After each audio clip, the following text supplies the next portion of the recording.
2026ல ஒட்டு மொத்தமா சேர்ந்து ஊருக்கு மேற்க எல்லாரும் போறாங்க. ஊருக்கு மேற்க அப்படின்னா என்னன்னு கிராமத்துல கேட்டு தெரிஞ்சுக்கங்க.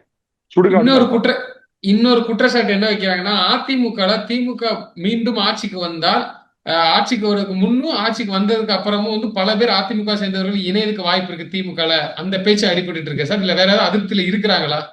குற்றுயிருமா கொலையுயிருமா பாத்தீங்கன்னா கீழ் கோர்ட்டு, மேல் court, high court, supreme court, tennis court, food court, ஐநா சபை கோர்ட்டு, அதுக்கு மேல உலக நீதிமன்றம், இத்தனையிலையும் இந்த பச்சை துரோகி குழந்தை முகம் படைத்த கொலைகாரன் பன்னீர்செல்வம் போய் கேஸ் இழுத்து விட்டு கோர்ட்ல இத்தனை கேஸ் போட்டு 3.5 வருஷமா அதிமுக இவ்வளவு பெரிய சோதனை சந்திச்சப்ப ஒரே ஒரு கிளை செயலாளர், ஒரு கிளை செயலாளர் இல்ல, ஒரு சாதாரண உறுப்பினர் யாராவது இந்த கட்சியை விட்டு வெளியேறி இந்த கொலைக்கார துரோகிங்க பின்னாடியோ இல்ல திமுக பக்கமோ போனாங்களா?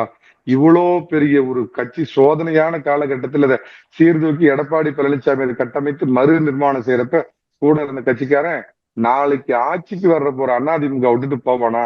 பகல் கனவு மல்லாந்து படுத்துட்டு காட்டுறாங்க.